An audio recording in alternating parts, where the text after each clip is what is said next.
Hello and welcome to the Effective Literacy Podcast. I'm Anna. And I'm Victoria. And we're educators who have been in education for over 20 years each.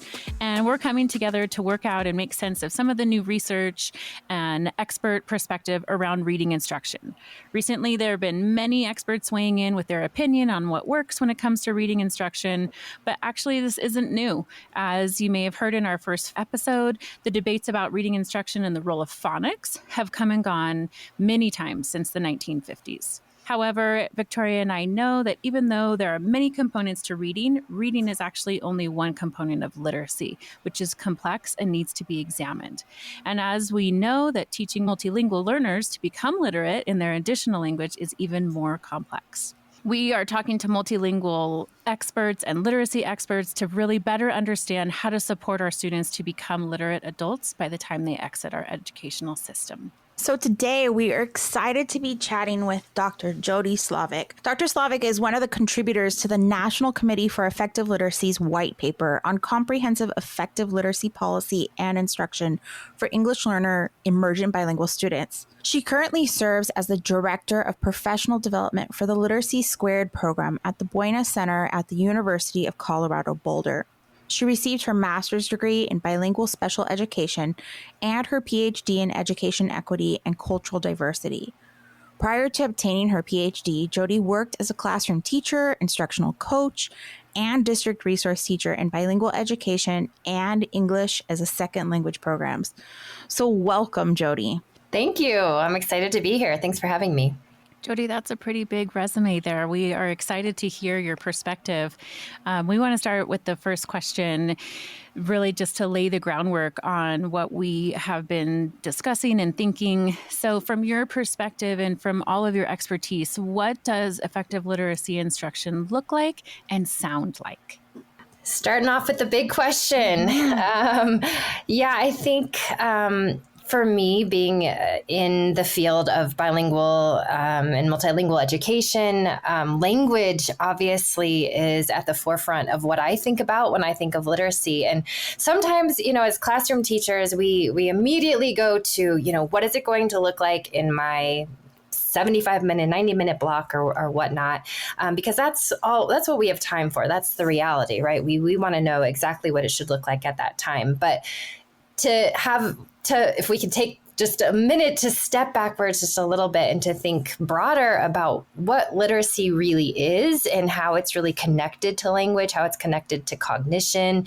And, even if we step back into our teacher prep classes on theory and think about Vygotsky and sociocultural theorists and what they taught us and how we understand learning, and understand that what really separates us from animals, for example, is the fact that we have the ability to use tools to interact with our world. That this is what affects cognition for us. And the most effective of those is language. So language is what we use to think about the past. We use language to think about the future. We use language to transform our present realities. It's how we interact with the world. It's how we inform our own cognition. And when you think about language and think about literacy, literacy is simply a means of encoding language. So literacy is on the foundation of language. And unfortunately, I think that sometimes gets lost. I know it seems like a very simple concept, but I think it gets lost sometimes in the classroom. We immediately go to the mechanics of reading and writing instead of really thinking about it as an extension of language. And so really the heart of literacy is language. And so what should it look like? Back to your original question of what it should look like. It should be based in language. It should look like interaction, lots of interaction. Students should be talking with each other. They should be interacting with the teacher. They should be interacting with the text. We should be hearing language, and not just English. We should be hearing a variety of students' home languages. Even in English medium classrooms, students should be engaged in using their entire linguistic repertoires as much as possible. So yeah, seeing language, seeing meaning oozing from every aspect of literacy instruction, pictures, gestures, movements, songs, dialogues, discussions, debates, all of these things are what should be the focus of literacy instruction. It should be really that multidimensional piece, not just this like kind of flat idea of simply mechanics, right? And not just in the younger grades either. I think we think about the importance of language for the younger grades and kids who are just becoming literate. But really, it's kind of exciting to hear about all of the ways that researchers are learning about how language affects older kids as well in the older grades, and how that affects reading comprehension. And so for example, if I can keep going here, because I'm excited about this answer, but like, for example, for the older grades, so there was this really interesting study done by the U.S. Institute of Education Sciences, IES, as we often hear of them. It was a 5-year, multi-million-dollar study looking at reading comprehension. What helps students comprehend when they're reading? And one of their main findings that they found is that language affects every aspect of reading comprehension. And sometimes, you know, as teachers, when we think about language, we kind of get stuck in this idea of just vocabulary. But there's so much more to language than just vocabulary. And that's what this study was kind of highlighting, is that as students get older in the older grades, it's really their ability to manipulate language, to form discourse, to form arguments, to think about different aspects of language, like not just grammar, but orthography and morphosyntactic knowledge, register, all of these different aspects of language really inform language cognition, reading comprehension. So it's really important that even in the older grades, language is the focus of literacy instruction. So effective literacy instruction, in my opinion, should be first and foremost most based on language, and then from there teach the mechanics of reading and writing through language that kids are using, that they're familiar with. Their mouths are around those words. They're familiar with the language that they're using. So should for example foundational skills be a part of the reading block? Absolutely. Especially in the early grades, we still need that time in the day to teach those mechanics, but they should just be a small part. And because we need all that other time, as teachers, we know that time is limited. We need time to develop that language. And if kids are in that foundational skills block, if they are use the words that they're examining really closely, parsing words and thinking about the phonemes in words, if those words are words that they are familiar with and using and have already been engaged with in the classroom, they're going to go so much further in understanding the mechanics of reading rather than just doing those kinds of activities with words that they're unfamiliar with. So language is my answer for what effective literacy instruction should be founded on. That makes perfect sense. So basically what I'm thinking is that without language, we don't have a place to put those mechanics, right? When we teach those foundational skills, just without considering language, for a lot of students, it's practicing them, but not necessarily placing them. Yeah, that's a good way to put it. That it's a kind of an anchor that anchors reading and writing to it, and it gives us a purpose. We have a purpose for reading and writing. We're not just teaching kids to read and write just because. We want them to learn things and see things differently in the world and learn new perspectives and create new ideas. But that has to be based on language, that anchor. So reading needs to be anchored on something, and it's language and cognition. That makes perfect sense. And like I said in our introduction, bringing in the complexities of reading is our purpose, but then the extra complexity of being a multilingual learner, and you kind of touched on this in your previous answer, just about using primary language within the classroom to make meaning and have conversations. But can you talk a little bit more about that, specifically around the role of multilingualism and how it works with effective literacy? Yeah, so if we think about the fact that literacy is just an extension of language, we obviously multilingualism plays a large role in the way we're considering literacy. The field of neuroscience, for example, has shown us that the bilingual brain is fundamentally different than the monolingual brain, and so we have to take that into consideration when we're thinking about literacy, and not just impose monolingual models, which a lot of what we learn in school is based on monolingual ways of thinking about literacy. So if we know that the bilingual brain is different, then we know that we have to be thinking a little bit differently about literacy for multilingual students. And we're still learning a lot about that in research. But what we do know is that kids, even in preschool, kindergarten, kids are coming in with 4, 5, 6 years of experiencing the world through their home language. They come with so much knowledge of language, which is the foundation for literacy. And so when we get them in preschool, kindergarten, and we immediately go to literacy learning in English without considering all of that knowledge that they have in their home language, we're cutting off a really important source of their learning. And so that's why even in English medium classrooms, we need to be encouraging students to use all of their languages to make sense of what they're learning, to talk about what they're learning, to make connections between new things that they're learning in English and their home language. So it's really, really important in English medium classrooms, but also bilingual context to be thinking about this. And for bilingual context, that's kind of my area that I work with a lot is bilingual programs and thinking about paired literacy. And in those classrooms, we do have the luxury of using the home language to engage in literacy instruction. So kids know a lot of the words that we're using and whatnot.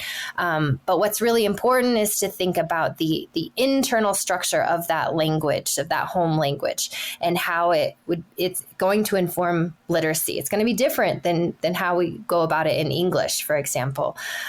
So in Spanish, English bilingual programs, for example, if we think about Spanish, which has a much more transparent orthography than English, just meaning that it's more, for example, in Spanish, you have 5 vowel sounds. And in English, we have 20 plus vowel combinations and sounds that we make. There's a lot more irregularities in English than in Spanish. And so in Spanish, once you teach the kids those 5 vowel sounds and the consonants, they can start to put them together into syllables and really start to decode very, very quickly. It happens much more quickly in Spanish than in English. So once they break code, then you don't need to spend as much time, for example, in a transparent a language with transparent orthography on phonemic awareness and parsing words and practice blending those sounds, because they don't need it as much, right? They can put those syllables together in much more predictable ways than in English. And so in a bilingual program, for example, once they've broken code in Spanish, for example, then we're not reteaching them to break code in English. What we're doing is we're helping them to see the similarities. Oh, you learned the sound in Spanish? Look, that's the same sound in English, right? And these are words that we use that in. But look at this one. This one sounds differently, right? And so we need to start teaching kids the differences so that they can learn differently. So it's important. It's different in bilingual classrooms versus monolingual classrooms, and how we're considering multilingualism when we're thinking about literacy. I just want to come back to the point, and I don't know that I've ever heard anybody say it so specifically. We talk a lot about not looking at being a multilingual learner from a deficit model, but more of an assets-based. But your point about also considering the 5 years of language that they've had, and in a monolingual classroom, that when we start instructing in English, that we're cutting off all of those experiences. That's just really resonating with me as an early childhood teacher and child development person, really thinking about, all new learning is based on previous learning. Yep. And also coming back to that place of putting the mechanics somewhere. So same thing with that language instruction, that if we're cutting it off, like you said, that's really something that we need to consider and think about. So that's a really great point. Thank you. Exactly. So something that's resonating with me is this whole idea about interacting with language, right? That we have so much interacting with language. We want to do more than just vocabulary, right? You talked about like lots of visuals, songs, dialogues, debates, students talking to each other, students talking to the text, multilingual language happening in our classrooms. So Jody, if you're working with a group of teachers and the curriculum that they're using doesn't have that interaction, right? Where are you going to start to really help them start to build in that repertoire and start using those tools in their own toolbox? Unfortunately, no curriculum that I've seen does include that to the extent that I would love to see it. So a very real problem that we deal with constantly when we're working with teachers. And first of all, there's a couple things here. I think, first of all, teachers need some flexibility in how they're approaching their curriculum. Districts make decisions about curriculum. Hopefully they've had teacher voice in those decisions, but teachers often feel like they have to do approach literacy in a certain way. And some districts are much more strict about this than others, and, go to the extreme of policing teachers if they're not on certain pages doing certain things at certain times. But what's really important is that teachers have the flexibility to make decisions that are best for their multilingual learners. And they know their students the best. They know them better than the principal. They know them better than the superintendent. They know them better than the curriculum designers. And so teachers need to be able to make those choices. But in order to make those choices, there's a couple things that teachers need. They need the background. So prioritizing PD on multilingualism is really important and different, right? Different PD for bilingual teachers versus English medium teachers that are teaching multilingual learners. Those are different concepts that you are dealing with. So don't just lump everyone together. Everyone's getting this PD on multilingual learners. Think about your teachers and their context and what they really need. So first of all, they need the expertise, whether it's in teacher prep programs or in PD in schools. It needs to be prioritized. But secondly, what do we all need in education? We need time. They need time. And teachers never get the time to sit with their curriculum and make those choices, those adjustments. But they need the time. They need time to look at their upcoming units. They need time to look at them and think about what does work for my students. Are my students reflected in the texts that they're asking me to use? Are they going to be engaged by these texts? What kind of language is my teacher's guide encouraging me to use? How can I increase that language? What are some questions that I can pose, some dialogue questions that I can pose before reading, during reading, after reading? Language, yes, we want teachers to embed language, but it can't just be haphazard. It needs to be thoughtful. It needs to be connected to their objectives that they're working on, to their assessments that they're working towards. And so to be purposeful in that, they need time to plan. So really, if I were to do one thing with a group of teachers who had a so curriculum, I would sit down and say, how can we increase oracy in this unit? How can we encourage students to, where are areas where we can encourage them to use all of their linguistic resources? Bring in their home languages in certain questions. Where are places where I'm helping them with providing them with new English language structures that they need to practice in order to be able to express their thinking about this. So it's complex. It's hard. Teachers aren't natural linguists per se, most of them. But how can they examine a unit, build backwards, think about the assessments that they're asking students to do, and then build in that language. So we're not just expecting students to produce language that they've never heard before and aren't familiar with, but we've given them many opportunities to practice it, understand it, and then build towards that final assessment, if that makes sense. No, it makes perfect sense. And you hit on two of those big key moments for teachers is we all want more time. Yeah. Right? We want more time. We want that opportunity to talk to each other. Like Anna and I know that power of getting to talk to somebody, and it doesn't even have to be somebody at your grade level or somebody at your subject matter, but just talking through it and really getting ideas and thinking about how can I approach this curriculum? How can I have my students talk about it?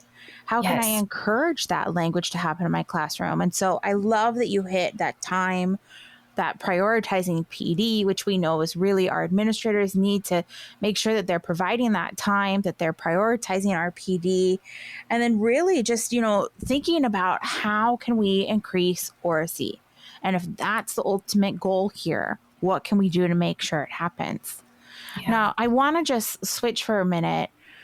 What about our families and our parents that are at home and they really want to support their students?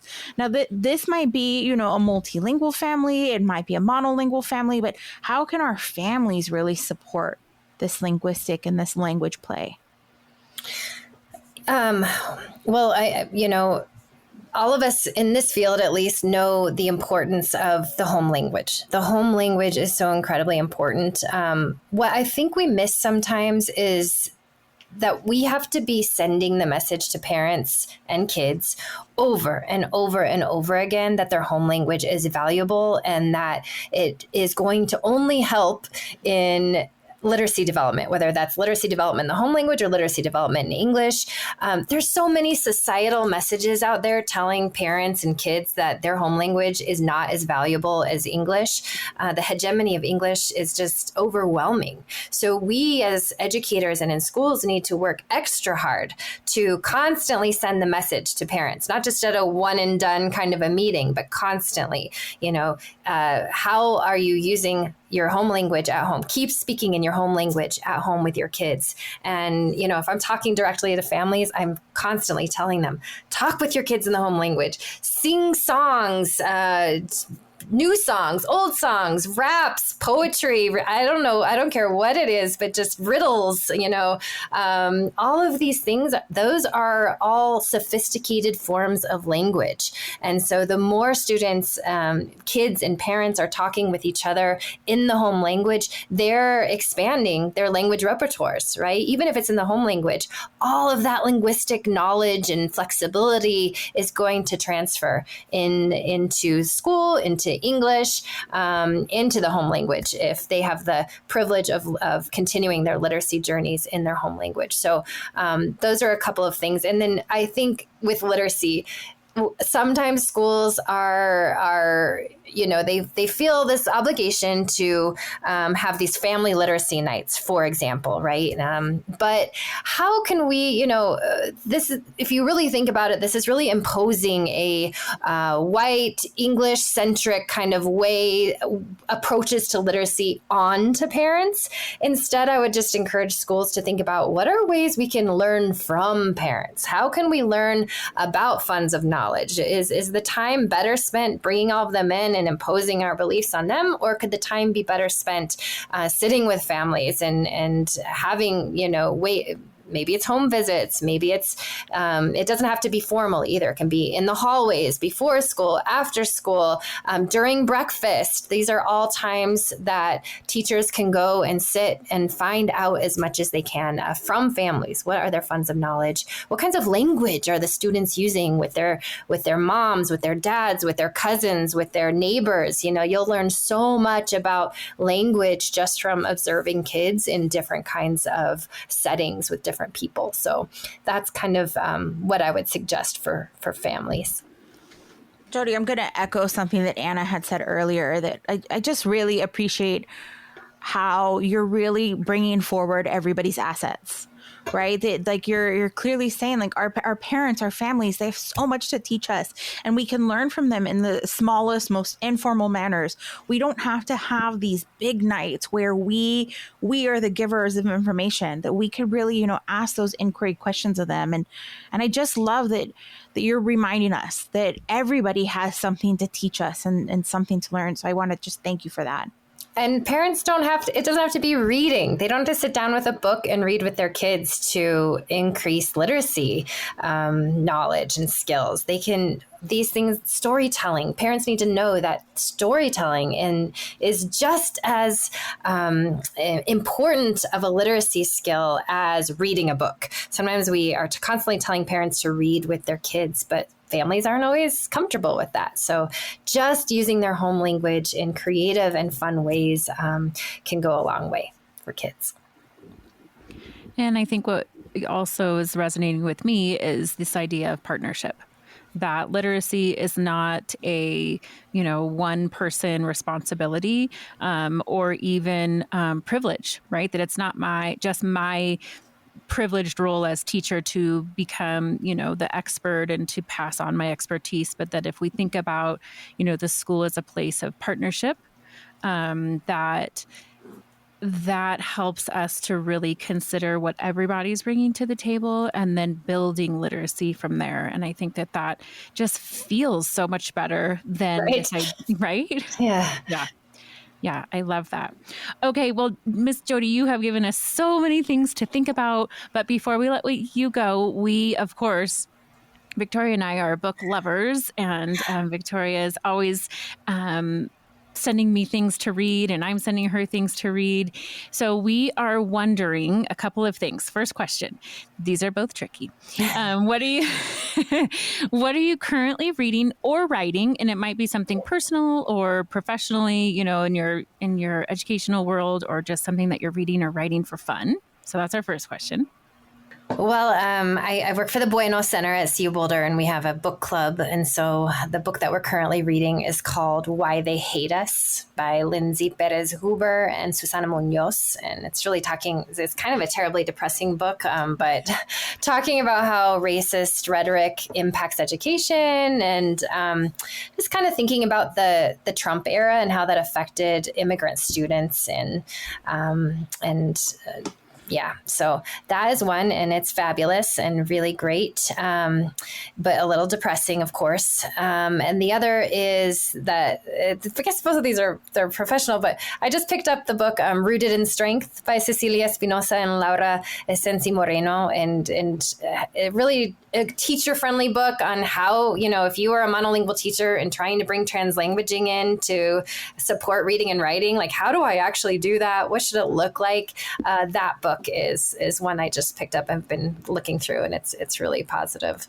Can I just say one more? I just finished for fun. I do read for fun sometimes, but the one I just read was it's called The Firekeeper's Daughter by Angeline Bully, I think it's her last name, and it's a YA book. I love YA books, but it's a thriller about a native teen who has she's trying to solve a mystery, and she's from the Ojibwe reservation, and just a really fabulous book too. I've seen that book multiple times on different, and I actually started it. I do a lot of audiobooks. Yes, I borrowed it from the library, and my library loan lapsed. So I'm going to, I will check it out for your recommendation. So thank you for that. And our final question, and probably one of the toughest questions for book nerds like us, is what's your all-time favorite book?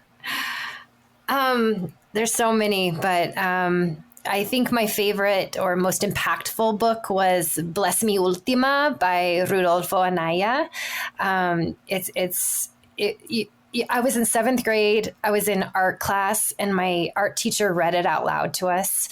And there was something about the magic of listening to her read, us getting, uninterrupted time to work on our art, and the mysticism in that book that they all came together and was really magical for me. So that is I've reread it many times. I've read it in Spanish.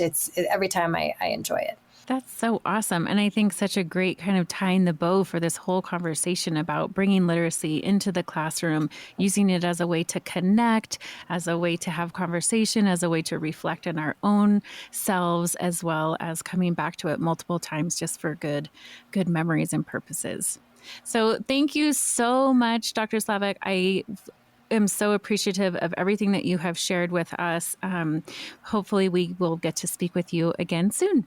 Thank you so much for having me. Thank you, Dr. Slavick, and thank you for listening to the Effective Literacy Podcast. But before you go, we really want to let you know about an upcoming opportunity that is going to be amazing. The U.S. Department of Education's Office of English Language Acquisition, otherwise known as OELA, is offering a webinar called the Effective Literacy Instruction for Multilingual Learners, what it is and what it looks like. We are totally excited about this webinar and we can't wait to go, and we hope to see you there. It's going to be Wednesday, September 21st. We're going to make sure that the registration link is in our show notes. And then we are going to see you again or hear you again on the next Monday that we're here. Remember, we drop on the first and third Monday of every month.